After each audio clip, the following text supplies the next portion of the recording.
Hello, everyone. Today we'll talk about the end of the Amidah and the 3 steps back.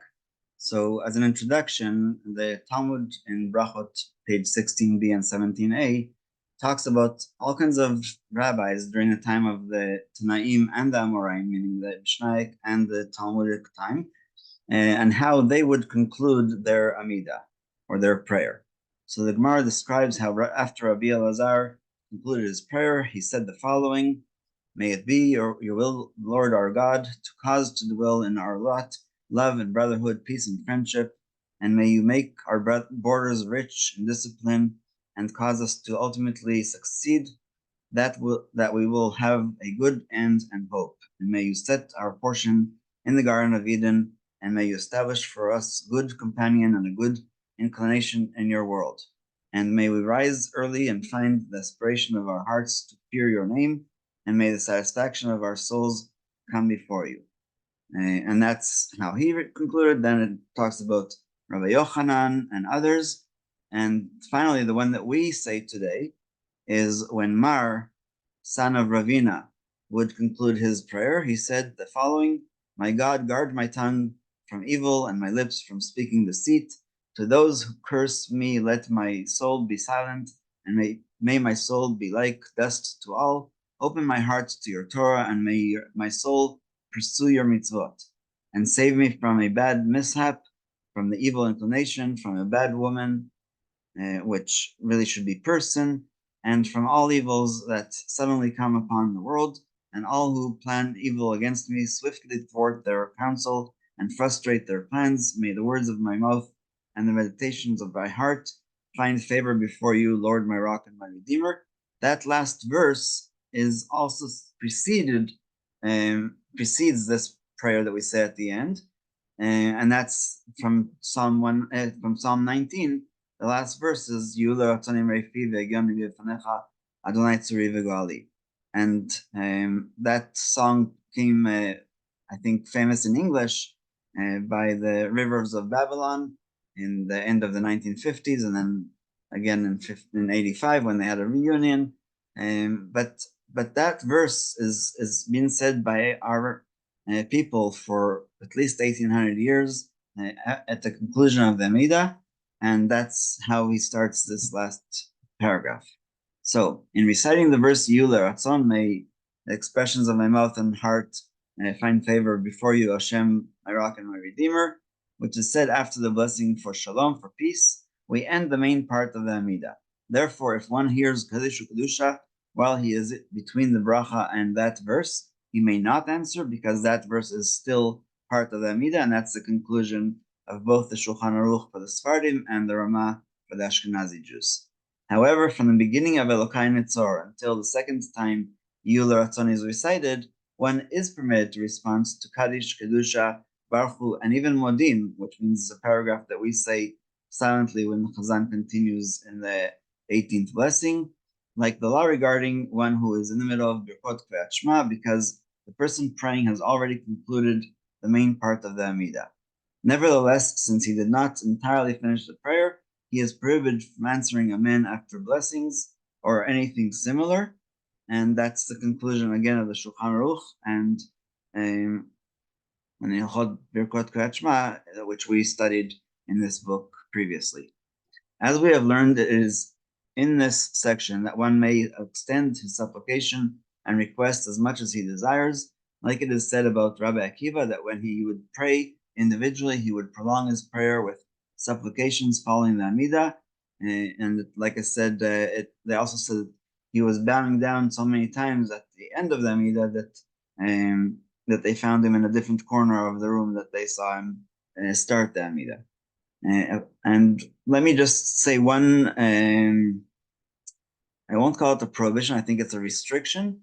When Solomon prayed to God when he built the temple, he actually asked Hashem to listen to all people who come to this house to pray to you, even to our enemies. But he said there's one restriction, which is, Hashem, please do not accept their prayers if it's against somebody else. So let's say that a Roman soldier and a Jewish person who's part of the Pharisees are both praying in the temple. And all that Shlomo Melech, King Solomon, asked is that you don't accept their prayers if they're praying words against each other and asking for things that are harmful to the other people. But this general idea that everybody that's planning something bad upon me or upon our people, we ask Hashem to distort their minds and to stop their thoughts from causing such harm. But again, we are not allowed to pray for something harmful to happen to them. And may I conclude this idea with the fiddler on the roof. They asked the rabbi, "Is there a blessing for the czar?" And the answer is, "May God save and keep the czar far away from us." And so, yes, we didn't like the czar, and we didn't want him to be in charge, but we're not allowed to pray for his death, as far as I understand. As we have learned, it is in this section that one may extend. Sorry, I just read that. Upon the conclusion of the prayers of supplication, the person praying recites Yul Ratzon again from Psalm 19 and takes 3 steps backwards. If he cannot step backwards because the person behind him is still praying, even though he has not yet departed from the Amidah, he may respond aloud to any matter of sanctity, even Baruch Hu Shmo, since he already finished the supplications after the Amidah. Similarly, he is permitted to continue praying, reciting Ashrei and Aleinu, or he may recite Psalms or learn Torah while he's waiting for the repetition, because during the repetition we are not allowed to even study Torah, because that loses our concentration of both of the prayer of the Chazan and of our own learning. We can't concentrate properly. And so just a few more words about the 3 steps back. It will let me go to the next paragraph. I guess not. There. So we'll conclude this last paragraph. And the source for the 3 steps back, if you remember, was Nebuchadnezzar walking 3 steps back and 3 steps forward before the king. Once again, after finishing the Amidah, one must bow down until the vertebrae in his spine protrude as if they click.